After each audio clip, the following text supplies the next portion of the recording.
Praise the Lord. கர்த்தருடைய பரிசுத்த நாமத்துக்கு ஸ்தோத்திரம் உண்டாவதாக. Wish you a happy blessed Friday. எப்படி இருக்கிறீங்க தேவ பிள்ளைகளே? இன்றைய தேவ வாக்கு என்ன தெரியுமா? சங்கீதம் 16:5. கர்த்தர் என் சுதந்திரமும் என் பாத்திரத்தின் பங்குமானவர். என் சுதந்திரத்தை தேவரீர் காப்பாற்றுகிறீர். Hallelujah.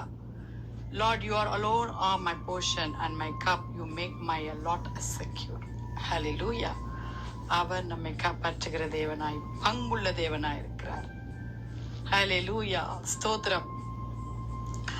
ஆம் தேவ பிள்ளைகளே, சங்கீதம் 119:57. தேவா கர்த்தாவே, நீர் என் பங்கு, நான் உமது வசனத்தை கை கொள்ளுவேன்.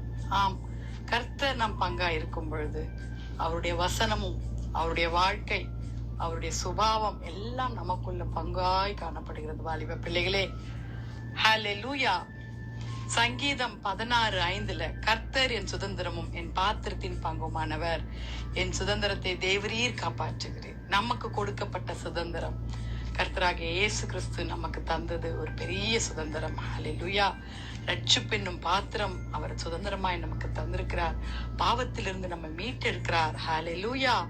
அவர் எரேமியா 10:16 சொல்லி இருக்கிற பிரகாரம், ஹல்லேலூயா, யாக்கோபின் பங்குமாய் இருக்கிறவராய் இருக்கிறார். ஆம் தேவ பிள்ளைகளே, யாக்கோபின் பங்காய் இருக்கிறவர். அவைகளை போல் அல்ல, அவர்கள் சர்வத்தையும் உருவாக்கினவர். இஸ்ரவேல் அவருடைய சுதந்திர கோத்திரம், சேனைகளின் கர்த்தர் என்பதே அவருடைய நாமம். ஹல்லேலூயா.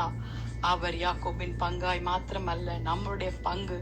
நாம் சுதந்திர புத்திரராய் கோத்திர புத்திரராய் நம்மை அவர் அரவணைத்திருக்கிறார். பாலிப பிள்ளைகளே, எபிரேயர் 3:1-14 பரம அழைப்பை நம்ம பங்குள்ளவர்களாய் வச்சிருக்கிறார். வாலிப பிள்ளைகளே, 14 கிறிஸ்துவனிடத்துல பங்குள்ளவர்களாய் நாம் காணப்படுகிறோம்.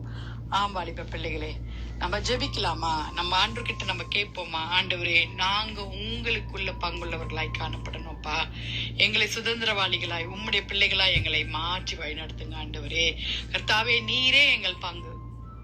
You are my of are full அப்படின்னு நம்ம சொல்லலாமா? வாலிப பிள்ளைகளே, நீங்கள் களி கூர்ந்து மகிழும்படி அவருடைய பாடுகளை நீங்கள் பங்காளிகளானதால் சந்தோஷப்படுங்கள் என்று சொல்லியிருக்கிறார். கிறிஸ்துவின் பாடுகளுக்கு நாம் பங்காளிகளா இருக்கிறோம். வாலிப பிள்ளைகளே, 1 பேதுரு 5:1 இப்படியாக சொல்லியிருக்கிறது, இனி வெளிப்படும் மகிமைக்கு பங்குள்ளவர்களாய் காணப்படுகிறோம்.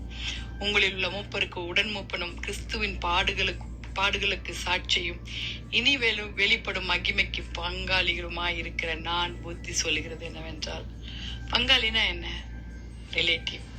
அப்போ நம்ம ஆண்டவராகிய இயேசு கிறிஸ்து நமக்கு ஒரு தாயாய், தகப்பனாய், சகோதரனாய், சகோதரியாய், மணவாளனாய், சிஸ்டரா, டாட்டரா, சன்னா, ஃப்ரெண்டா, அவர் நமக்கு பங்குள்ளவராக இருக்கிறார். வாலிப பிள்ளைகளே, நம்ம எவ்வளவு பாக்கியம் பெற்ற ஜனங்கள். ஜெபிக்கலாமா? துதிகளின் மத்தியில் வாசமாய் இருக்கிறங்கள் பரலோக தேவனே, அப்பா, நாங்கள் உமக்கு மகிமை உள்ளவர்களாய், பங்குள்ளவர்களாய், உம்மோடு கூட சுதந்திரவாளிகளாய் நாங்கள் காணப்பட எங்களையும் எங்கள் குடும்பங்களையும் நீர் ஆசீர்வதிப்பீராக. கர்த்தாவே, கிறிஸ்துவின் பாடுகளில் நாங்கள் பங்குள்ளவர்களாய் மாறணும்.